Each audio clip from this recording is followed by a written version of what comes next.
Hey everybody, it's Romania Black, and we are on episode 2 of season 6 of My Hero Academia. Last episode was really good. I realize now, I didn't realize this when I was recording last week, but I realized that for the first time, we didn't have a recap filler episode. I was like, oh! People in the comments in the Discord were like, oh hey, they're like, we didn't have a recap or a filler episode, and I was like, we didn't. No! They were like, no, we're not wasting any time with this series. We're just jumping right in. And I'm like, great. I think it was a testament that I didn't even notice. I forget how much I dislike the filler recap episodes at the start of the season, so I usually block them from my memory. And this time we don't even have to worry about it. So it's great. But yeah, last episode was really good. Mirko popping off and then right there at the end, killing Johnny. And then the stage is set. We've got the stage with Shigaraki's in the test tube. The doctor's actually where Mirko is now. So there's that. And then we've got our two fronts. We have the one group going to the Liberation Front to try to stop all them. And then we have the other group at the hospital trying to stop Shigaraki and now all the Nomus. So we've got our stage set of where our characters are, and now we just have to play out and see what all happens. So, I'm really excited. Like I said, there's going to be lots of stuff that I already am anticipating seeing animated, but I haven't read the manga in over a year, so I've intentionally done that because I want stuff to hit me again as fresh. And I'm like, oh yeah. So there were several parts in the last episode that I was like, oh, that's right, that did happen. And I'd kind of forgot about it, and so it was a nice little refresher. So I'm excited to see.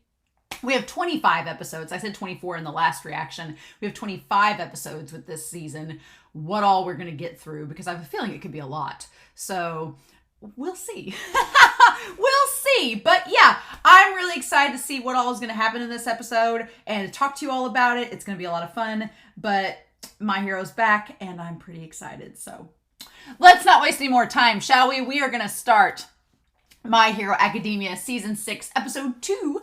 And we're going to do that here in 3, 2, 1, and let's go.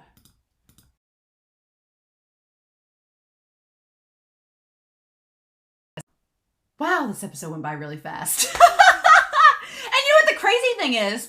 The crazy thing is, even though this episode is called Mirko, the number 5 hero, which Mirko, girl, not skipping legs for days. It's Mirko and it's Kaminari's episode, which I'm probably going to put that in the title when this comes out. It's Mirko and Kaminari both getting their chances to shine, right? Oh my gosh. So yeah, the pacing's good so far in this. Again, unlike last season, I'm not going back to the manga because I'm not going to go back to the manga. I'm just going to keep it like it is. I'm sure you all will comment down below what is different from the manga adaptations if there are any. I don't feel like there is. I feel like this kept pretty close to the chapters and everything. But there's several things about this that I want to talk about that I'm really glad My Hero is doing it. It almost seems like they read the comments section when they were creating this season.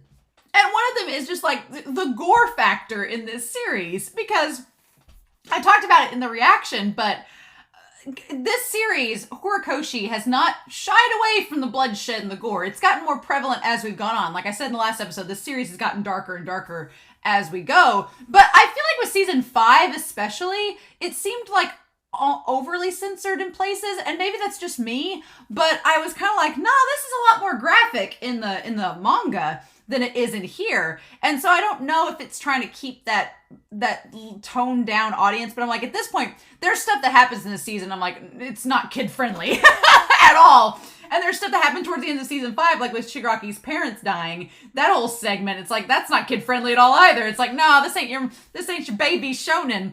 So I feel like maybe they're slowly introducing that more and more into the fray and saying like, yeah, we can't shy away from it now. It's just not possible, not with the story like it is here. And so they just showed Johnny Chan in a bloody mess in the floor. I'm sorry, but Johnny and Mocha, I freaking love their designs. And that even though I don't like Dr. Garaki at all, I like the fact that they're just these little...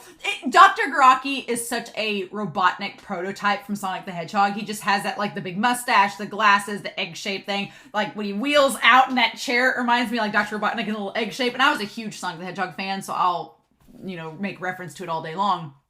But this reminds me of, and Johnny and Mocha remind me of like the little Sonic the Hedgehog villains that would like be there that you jump on. Like that's very Goomba-ish is kind of what it reminds me of. But yeah, so Johnny and Mocha's designs, and the fact that they had two of the strongest quirks, they had warp and double in these two little tiny bodies, is kind of, but now a very good point has been brought up. Garaki has nowhere to go. Shigaraki has nowhere to go. The warp quirk is done. The double quirk is done. It's definitely Shigaraki. It's definitely Garaki. They're trapped there. So now the only way for them to get out is if the Nomus make a path for them to get out. And so it's like, well, what do we do? But the animation in this opening segment, I was like, mwah, mwah, mwah, mwah. Chef's kiss all around. The fear in Garaki's eyes, the purple tones. Like, seeing it in black and white in the manga is one thing, but when you see it like in the purples and everything, it seems like sickly and fun.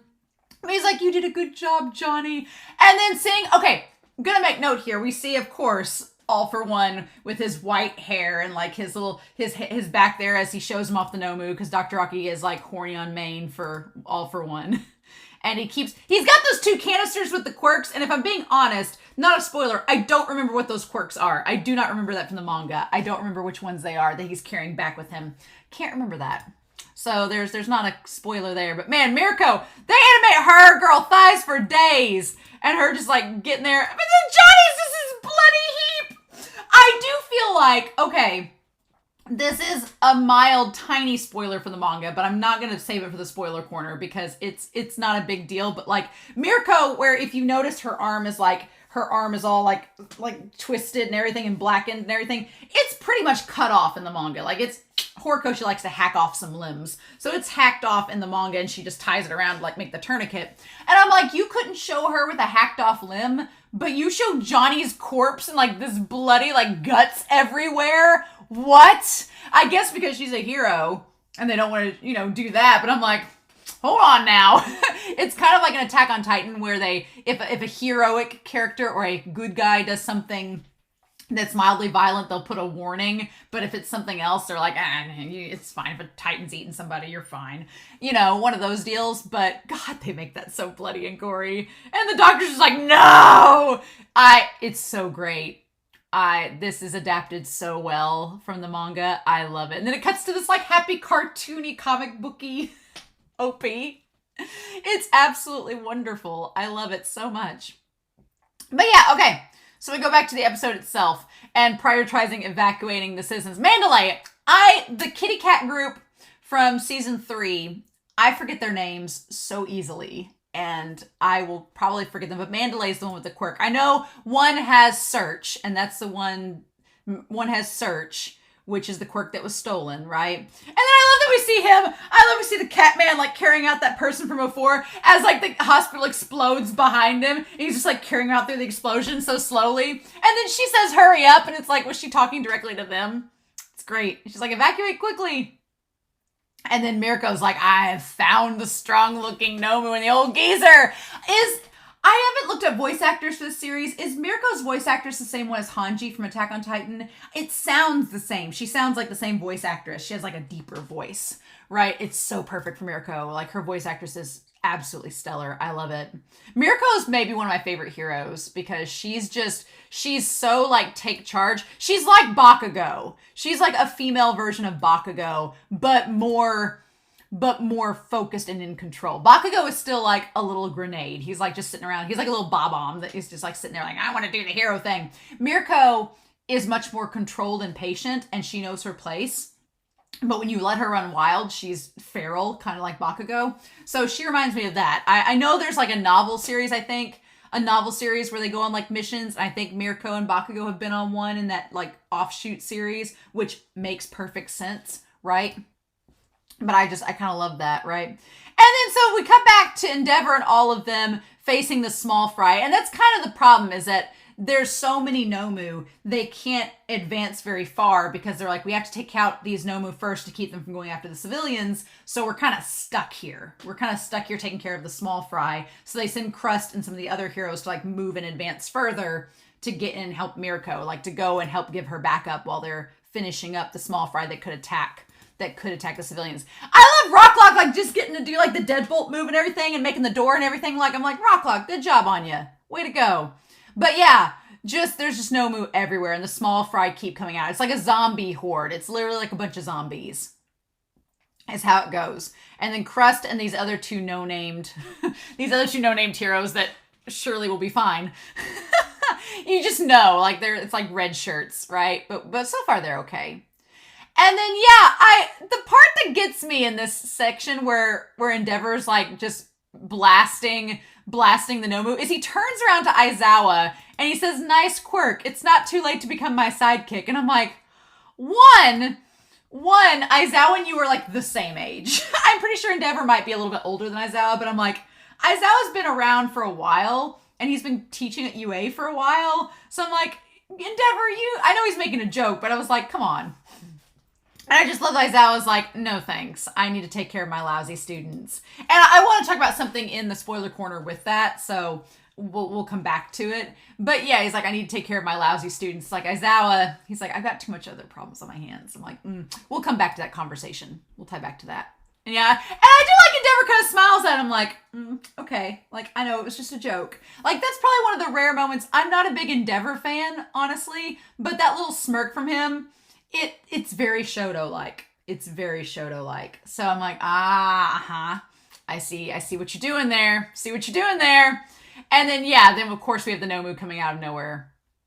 Meanwhile, like the city is so quiet. I like in this episode that everything's so quiet and we see like the ambulance and stuff. They're trying not to cause a panic, slowly evacuating the city. And Deku and Ochako are like, oh, okay, they're evacuating people from the hospital. We need to get ready to do evacuation for the rest of the city. And of course, Shoto and Ida, they're like on board with it. They're like, nope, we get it. We know the drill. Let's do this. Bakugo is the one that he's like, Bakugo has always struggled with the evacuation part because Bakugo wants to go and fight bad guys, not sit there and evacuate, which that's what he struggled with way back in season 3. And so now, of course, he's like, get out of the house. And it's just so funny. Now, I heard that the voice actor for Bakugo like strained his vocal cords. And so you can kind of, if you listen, his voice sounds a little bit rougher throughout this episode. So I'm wondering if his vocal cords were still healing as he was doing that. But yeah, I just love, and that house kind of looks like his own house that he's telling to evacuate. So it's kind of funny, but let's be real. Bakugo's parents be posh AF. So it's all good.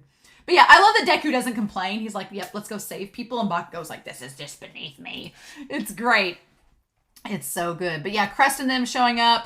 We have to get Crest's quirk with shield, which I remember Crest as a character, but I had forgotten what his quirk exactly was. And it's just making shields and just bashing people with them.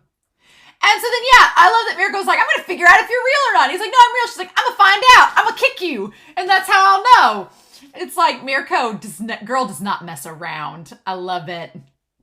And he's just like just adapted so perfectly from the manga. It's great. Wanted to make note that in the flashback that we have of Garaki saying if only Dabi had managed to retrieve Hood so he could bring him back and experiment with him. In that flashback, we see him and Shigaraki standing there. Shigaraki is in All For One's outfit. Like he's in the same clothes as All For One. The black jacket, the white button-up shirt. Looks really good on him, but he disturbingly looks a lot like All For One, and his hair is now white, just like All For One's is. It's pretty freaky, right? Because that's the exact outfit that All For One was in earlier in the flashback. So that's a nice little touch. It's kind of scary, right? And we'll talk about it later. But yeah, interestingly enough, he's like, with All For One gone, it's hard to produce more. Yeah, because All For One's whole deal was that he could like supply those quirks. And he says it took Hood 10 hours from activation to achieve stability. And I love he's just sitting there like showing off Hood. Very disgusting that we see him like created from these. We see him created from these, from that one guy into this nasty corpsey Nomu.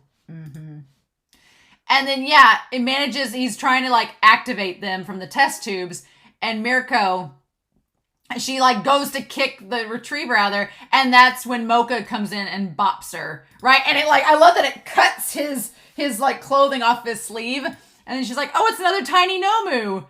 And he's like, Mocha. And she's like, and then he's like starts creating another Garaki. And yeah, she like just kicks Mocha and crushes him. Not nearly into a bloody pulp like Johnny, but enough. And then he manages to activate the Nomu. The scary part in all of this is the implication that these are all heroes that have been turned into Nomu. They're all heroes that have died, and been turned into Nomu, right? That's the scary thing about this, especially like when the one attacks Crust and it has like the mouths on it that seem very Full Metal Alchemist. And when it attacks Crust and he's like, your number, such and such. I don't know what number you are, but you're Crust. Like the brain is still there enough to where it remembers who he is, which means that he's been around when he was alive, when Crust was a hero. So that's the tragic thing, is that like Kirigiri, these are just corpses that have been manipulated, but they still retain part of their memory. So it's kind of freaky, right? Like just, ugh. And he's like a talking Nomu. And he's like, oh yeah, you're smart. And it's like, no, they're not only smart, but they were probably once heroes that Garaki and All for One like killed and manipulated and turned into villains. It's pretty freaky. Like that aspect of the Nomus, especially the high ends, is always the most disturbing, that these were once heroes that have been transformed into corpsey villains.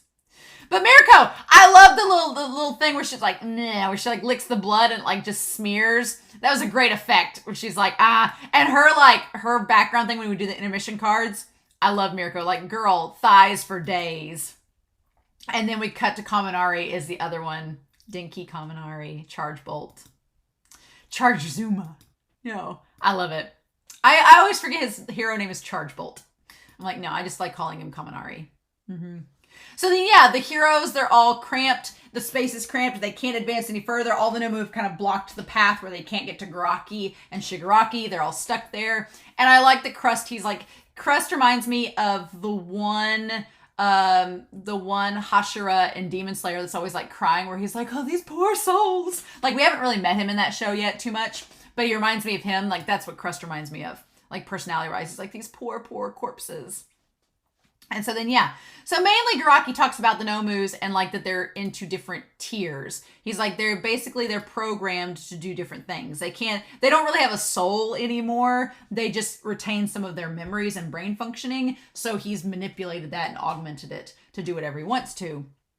And he's like, based on the number of quirks that they have and how strong they've been engineered to be, that's how they're separated into tiers. So they're split into lower tier, middle tier, and upper tier. So the lower tier is like the one we've seen before. And then the one that kind of like had all the different arms and stuff that had the wings that was made from the little kid, that was the middle tier. And the one that was back in season 1 that like gave All Might all the trouble, that was the one that was from the upper tier. So good to know that we had an upper tier we were messing with right off the bat in season 1.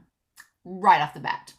And its body is like kind of black, which is how the high ends are. So that should have been like a little bit of foreshadowing, right?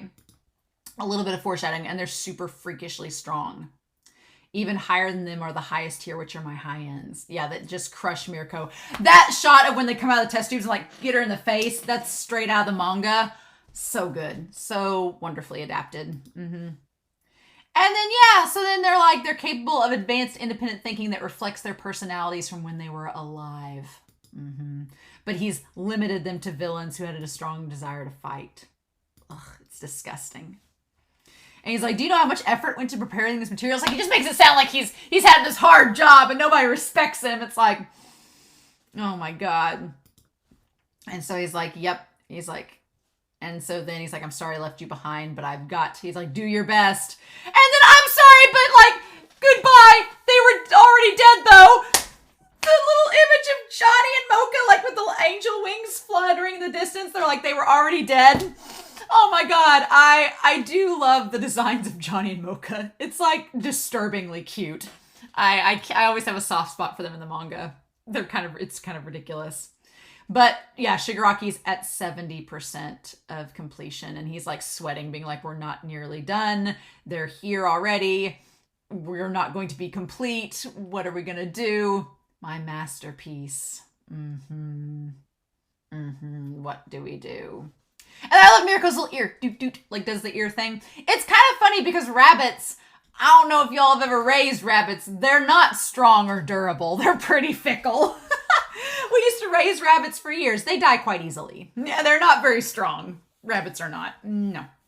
At least not the rabbits we had. We had Netherland dwarves. They're not strong rabbits at all. They're quite easy to die. And so I think it's kind of the irony of all ironies that they have lots of mechanisms like their leg strength and stuff that would make them strong if they, were. And so I like that the irony is Horikoshi takes those attributes and gives them to this hero, and the hero, Mirko, is able to show them off in a way that she's incredibly strong. So I kind of like that subversion of it, but and the way she's animated, like her like going after him, it's straight out of the manga. It's so good. And she's just like, I'm gonna go, bye. And just her versus the Nomu is just absolutely wonderful. Like the lunar ring, all the attacks, the moves that she does, God, they're great. And when she crushes the one skull, and the one having the ability to warp time, to like warp space and like make her arm break and twist, that's terrifying. Terrifying. And she manages to like get past him. Oh my God, she keeps moving. Yeah, she's the Energizer Bunny. She don't stop. I love Mirko. She's one of my favorites. She's one of my favorite heroes, and I love her in this. Like, they animate her so well. And then I love that she's like, I live every day expecting to die, and so that I won't have any regrets even if I do die.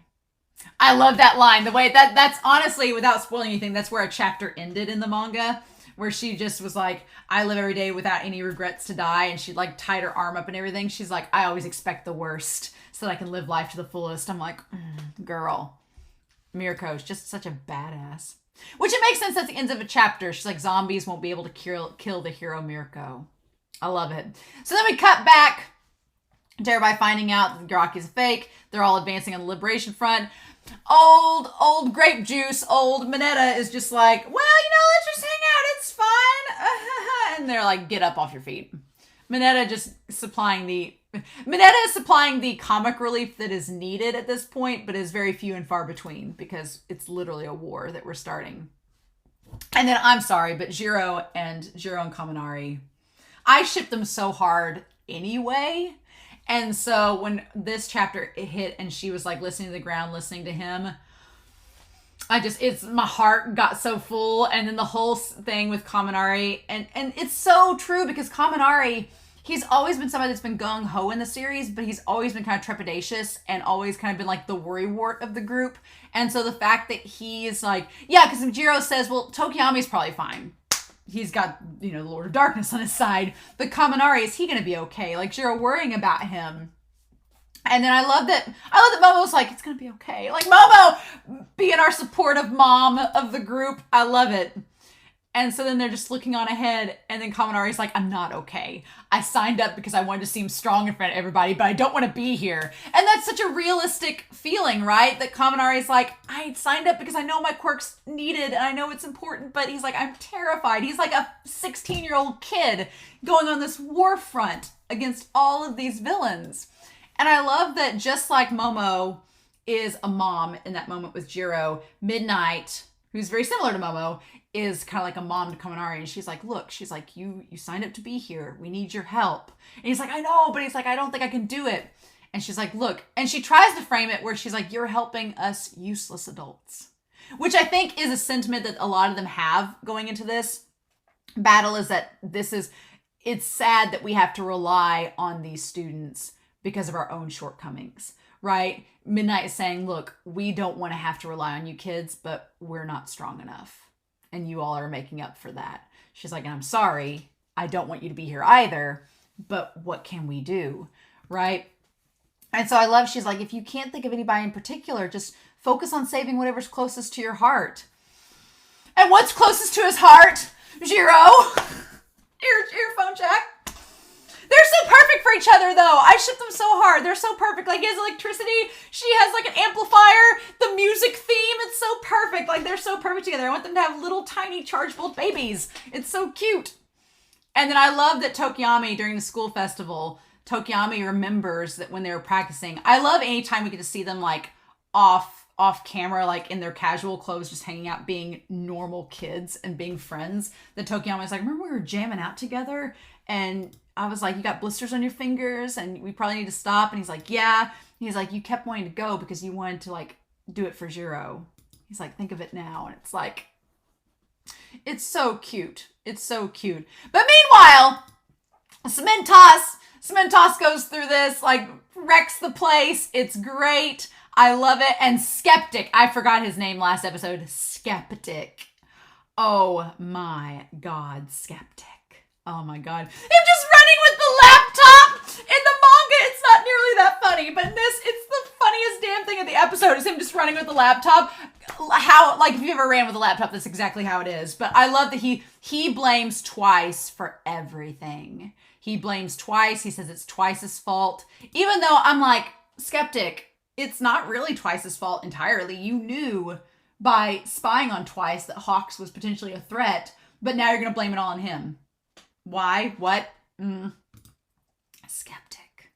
And then everything gets all crazy, and then the assembly hall gets completely destroyed by cement toss. I love that this guy with the lightning power shows up like he's going to do something. And then I love that Toga's just like, wait, what? She's like, excuse me? I want to get a picture of that because that's actually, I paused it on the perfect part where she's just like, what is going on? Like, I was having sushi, having a good time, and then what ends up happening? And I love that, like all of them start running towards the fray except Dobby. Dobby's like, screw this. I love that everybody's ready to go battle, and it's so beneath Dobby. He's like, no. Dobby's one of my favorites because he just doesn't give a shit. He's like, no, I don't see the point. Don't feel like fighting this one. You guys have fun. And then, of course, like, Kaminari's like, I'm scared. I don't know what to do. And I love how Midnight encourages him. And then he looks back. And it's just like the manga. He looks back and he sees Jiro. So good. So good. It's so good. I love it. And she's like, you can do it. Do your best, Charge Bolt. And it's his face in the manga. It's so good. It's so good. Like his face, just like wanting to protect her. The shipping is strong, my friends. The shipping is so strong. And then, yeah, this guy with the taser thinking he's going to do stuff, and then Kaminari absorbing it. It's such good writing. I'm like, Horikoshi planning it all out like that. It's so good. He's like, she seems embarrassed by it, but she loves music, you know. So don't you want to make it great for her? My shipper heart. I'm so full from this episode. This is so glorious. I'm like, yes, please. And he just looks so damn good here. Like charging it all up. You know that afterwards he's going to be like a useless glump. Because that's how his powers work. It just fries his brain. But here, and you can kind of tell the way his voice is like so crackly that, yeah, it's already frying his brain. But he's like, no. He's like, if this is what I got to do, take one guy on the battlefield out. It's like, that's what I got to do and I'll do it. And yeah, in order to keep the guys in the back from worrying. Let's finish this up quickly, everyone. He looks so damn good. I love it. And Cement Toss is like, good job. You're amazing. And of course, cement, it does not, it like electricity just bounces off of it. It's like, yep. Oh, he looks so good there. Oh, our boy. I love him. Yeah. That's just, I love it. Yes, please. That's probably going to be, even though Mirko's amazing, the thumbnail is probably going to be Kaminari because that's just too good. I love it. Anyway, oh man, this episode, so freaking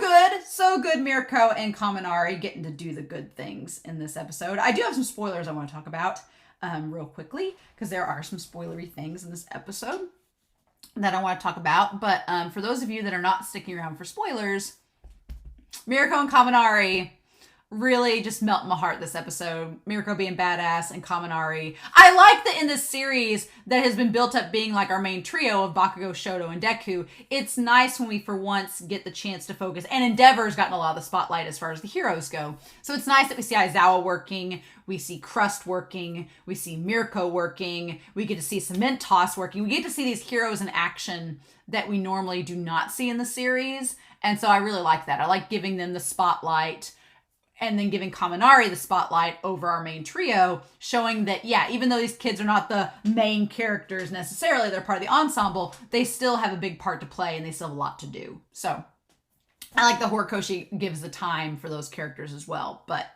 I have some spoilers I want to talk about. But aside from that, this was a really good episode. And again, I have no clue where we're going from here. I'm not reading the manga again, so whatever happens in the episodes, it'll be a surprise what ground we cover. So I forgot that we already got Kaminari stuff this episode, so that was a big surprise. I was like, yay! So, I'm going to talk a little bit about spoilers, but if you're not sticking around for that, I hope you all have a wonderful week. Please stay safe, take care, and I'll be back next week with more My Hero Academia. If you are sticking around for spoilers, there's not too much in this episode to talk about, but I do want to talk about a few things. This episode makes me quite nervous. Just like the foreshadowing that we get throughout it. First of all, I noticed they did not cut Mirko's arm off. Mirko loses so many limbs in this arc. I'm just like, girl, they're just like ripping them off left and right. I do want to make note, though, a couple things. I do think it's interesting that we get a little bit of tie-in with, of course, Crust. Like Crust, they're building Crust up to be this hero that you're going to feel really sad for when he dies. And I'm like, because I did feel sad for Crust. I was like, damn, he did so much in this arc. He like helped out so much. And then for them to kill him, I was like, damn it, no. It's going to hurt. And I was like, man, they really built this guy up and just have him die. Like one of our first big heroes. There's a lot of heroes that die in this arc. I was like, I'm not ready for it. Nope, I'm not ready for it. I'm not ready for it at all. But setting that whole deal up, the fact that Shigaraki's only at 71%, he doesn't get complete by the time he wakes up. Also, that image of him with the doctor where he is in All for One's clothing is a nice foreshadowing that All for One is trying to take over Shigaraki's body. He's trying to like move himself to Shigaraki and possess him and take him over to be like this second coming. So it's nice that we get that. It's nice that the series sets that up. That's all well and good. And it's a nice little foreshadowing for it. I didn't want to say anything about it in the reaction because I wasn't sure how much people were guessing that or knew about it, because it kind of comes out later that no, All for One wants Shigaraki's body. He wants to take it over and like Phoenix himself over to Shigaraki. So kind of like what One for All does, right? What One for All does, except it's like it passes it along person to person, and Deku's like the 9th person to get it. And here, All for One wants to try to take his consciousness and implant it into Shigaraki. So it was a nice little foreshadowing for that. I forgot about Mocha. Mocha dying just like Johnny. Oh my god, great. But yeah, these chapters were I remember reading these chapters and they were just like week to week being so intense because you were just like what's gonna happen? The doctor can't escape now. Him and Shigaraki are stuck there. When are they getting to Shigaraki? I don't know in terms of this series with the pacing. Like I figure maybe like 8 episodes in, we have the rule of 8. Like maybe 8 episodes in, that's when Shigaraki's gonna break out. I don't know. That would be, but God, we have to get through Hawks and everything else with twice. Like the halfway point of this series is going to be interesting to see how we do the pacing. It's going to be interesting to see how we do the pacing in this season, and when we're going to get Shigaraki out of the test tube, because it's going to be a nightmare when it happens. And I hope the anime does it justice. So far, the animation's been great. I've loved the animation on this so far, so it looks wonderful. So I'm really hopeful that it keeps that up. Like, that part was great. Like, all of Mirko's attacks in this looked wonderful. The Nomu I remember everybody was talking about the Nomu, like the one Nomu that has like the twisting powers. I know a lot of people said that was probably like the Crimson, the one that Kirishima's based off of, Crimson Riot, like that it was based off of him, that was his hero form that's been turned into a Nomu. A lot of people with the helmet was suggesting that was him. I remember that going around when the manga chapters were coming out. But yeah, Mineta, y'all may hate Mineta, but honestly, he's like the one sense of levity and humor that we get in this series, this season. I ain't kidding when we say the manga gets pretty dark. The manga gets pretty dark, and so any little chances of humor that we get this early on, it's like, savor them now, because once Shigaraki's out of the tube, it's not fun. There's no humor after that. Things get dark and scary after that, and so I'm not looking forward to it. But yeah, Kaminari, I forgot that we were at this point where Kaminari has the fear of what's going to happen. And if you all were reading the manga around the time these chapters came out, when we got the one guy with the Liberation Front that had the black hair and the yellow bolt through it, there were so many theories that like I remember the big theory going around was like he was related to Kaminari, and there was going to be this big arc where Kaminari was the traitor, and Kaminari and this guy were related, and he was going to try to like lure Kaminari back to the Liberation Front, and it was going to be this big dramatic showdown. I remember when the chapters were coming out, it was going to be this big dramatic showdown. Everybody was talking about it, and luckily, Horikoshi does not do anything that cliche, right? It's just the motif of an electric bolt being a sign that their powers are electric. That's all that it is, right? Kaminari is not the traitor. And I loved that we got confirmation of it in this episode, that this guy was just trying to use his electrical powers to attack them. And Kaminari ends up being the one to save everybody. He overcomes his fear in order to save Jiro. Like, he overcomes his selfish fear to protect someone that he loves. It's like, my shipper heart, my shipper heart. They animated him really good in this episode. Like, he looks absolutely phenomenal. And again, the idea of Momo comforting our girl Jiro, and then Midnight comforting Kaminari. It's like Midnight. The parallels of Midnight Momo are so interesting at this point in the story. I'm not ready for all that either. It's just, I'm not ready. I'm not ready. This season, there's so much happening. I'm like, not ready for it. Nope. So anyway, and her saying, like, think of it as helping us, some useless adults. Like that line, like her and Aizawa believing, like, why do we have to depend on these kids? Why aren't we the strong ones? All comes back, right? It gets to be a thing. And then Skeptic. God, Skeptic. I forgot him going crazy in this episode. I get so mad when he blames twice, because we were like, oh, they're going to blame twice for all of this and like tell Shigaraki and All For One that it's twice's fault. Well, it doesn't matter because of what happens in this arc. But again, my empathy for Twice, even though he's a villain, even though he's killed people, I do have some empathy for Twice, because at the end of the day, he does have a good heart, and he's the heart of the League of Villains. And God, I'm not ready for Hawks and him. I'm not ready, because the moment they show Dobby turning around, the moment Simmental starts breaking apart the manor and Dobby turns around, I'm like, he's going back to that room to wait on Twice, to wait on Hawks. Like, all of it's going to go down. I'm not ready. So I'm like, oh my God, I'm just not ready for it. Because I remember reading the chapters when that first came out and just being like horrified. I was like, you're not, Horikoshi, you're not going to do it, are you? And he does. He does. Oh man. I'm going to be a mess with the Hawks, Dobby, and Twice chapters. I'm going to be a mess. So I'm just forewarning you, like seeing the manor getting broken apart and knowing where these characters are going to end up, and Tokiyami's part in all of this, like just knowing what's going to happen with all these characters and seeing the chess pieces being laid on the board this early on with Horikoshi. I'm like, you madman in your writing, sir. But yeah, Dobby just turning around. I do like the Skeptic tries to hold everybody together. He tries to like play a part as, you know, a leader in all of this, you know, not that it really works. But then, yeah, Midnight telling him, like, if you can't imagine saving someone somewhere, then put what's most important in your heart right now. And he's like, right now, the most important person in my heart. And then, yeah, just like in the manga, when he looks back and sees her, and oh my God, it's so good. Like, she's like, you can get him, Charge Bolt. And she's just like, you got this. It's so good. I love it. Because he does love Jiro. And Tokiyami is like, you know, you're friends. And I'm like, oh, honey, they're more than friends. He just might be realizing it. Oh, so good. But yeah, Kaminari, he gets his badass moment. It's great. I feel for his character so much. And then, yeah. This episode was really, really good. This episode was really good. Skeptic screaming was a lot of fun. Seeing his character just lose it, it's a good time. But yeah, I'm very curious to see where we go with this pacing-wise with this season and what all ends up happening. So I'm not reading over again, so it's gonna be fun. It's gonna be fun seeing it all again for the first time in like a year and seeing some of the stuff animated. The anime onlys, y'all don't even know. Y'all don't even know what's coming. So I hope you all enjoyed this episode. I'm curious to hear your thoughts down below. But I hope you all have a wonderful week. Please stay safe. Take care. And yeah, I'll be back next week to see where all we go with My Hero Academia.